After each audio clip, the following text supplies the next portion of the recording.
Hello, and welcome to California Gun Law. I'm your host, Don Hammond.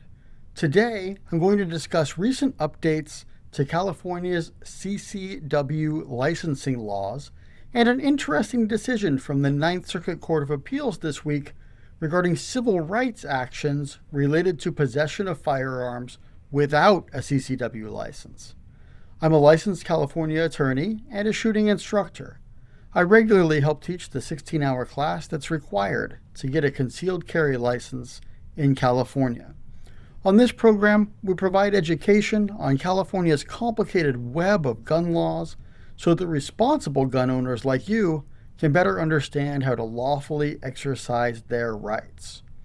California has a complicated web of firearms laws and regulations, and there are lots of traps for the unwary.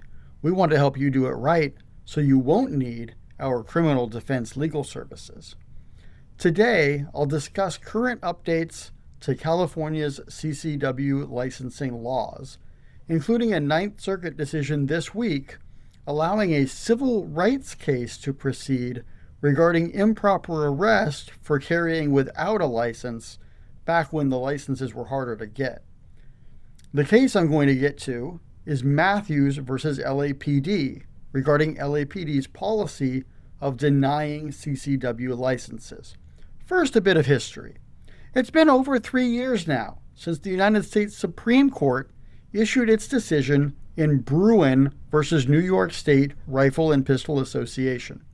That case struck down New York's good cause requirement for getting a concealed carry license. California had a similar good cause requirement, which was therefore invalidated as well. California at that time also had a moral character requirement to qualify for a CCW license. There was some litigation in 2023, including a case called People versus Mosqueda from California's 3rd District Court of Appeal, which took issue with the good moral character requirement.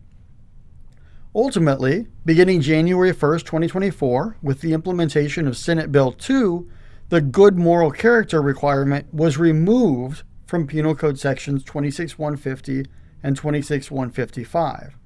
Those same changes in Senate Bill 2 also made California a shall issue state if an applicant meets the listed requirements.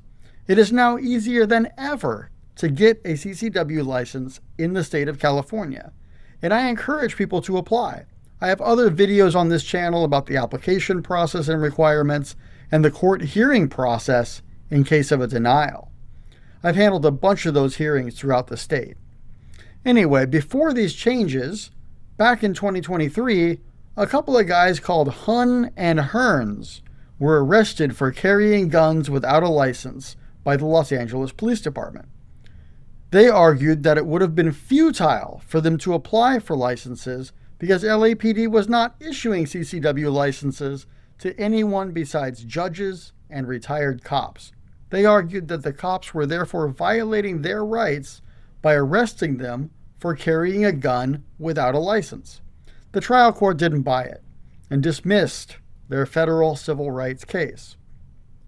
Well, this week, the Ninth Circuit Court of Appeals revived the case. The appellate court said that LAPD's no-issue policy is unconstitutional under Bruin, and but for that unconstitutional policy, Hun and Hearns had a plausible argument that they would have applied for CCW licenses and been approved, and they therefore would have been legally carrying guns. The case is Matthew versus LAPD. It's a federal civil rights action under Section 1983. And a federal civil rights action can come with substantial damages and an award of attorney's fees. But there are strict timelines for filing such a case, and they can be very difficult cases.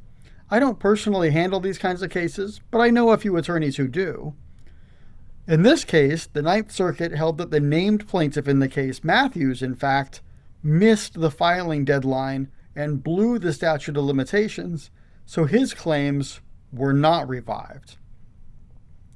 It's great to see another Second Amendment-friendly decision come out of the Ninth Circuit Court of Appeals. They've historically not been very good for gun owners in California.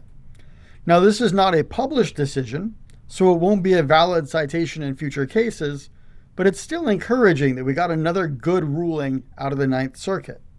I frequently have clients in CCW denial hearing cases who ask if there's a way to recover our attorney's fees when we get a judge to overturn their CCW denial. There's no direct provision for that in Penal Code Section 26206, which lays out the court hearing process after a CCW denial. So there's not really a way to ask the court as a part of that process, hey, make them pay our attorney's fees.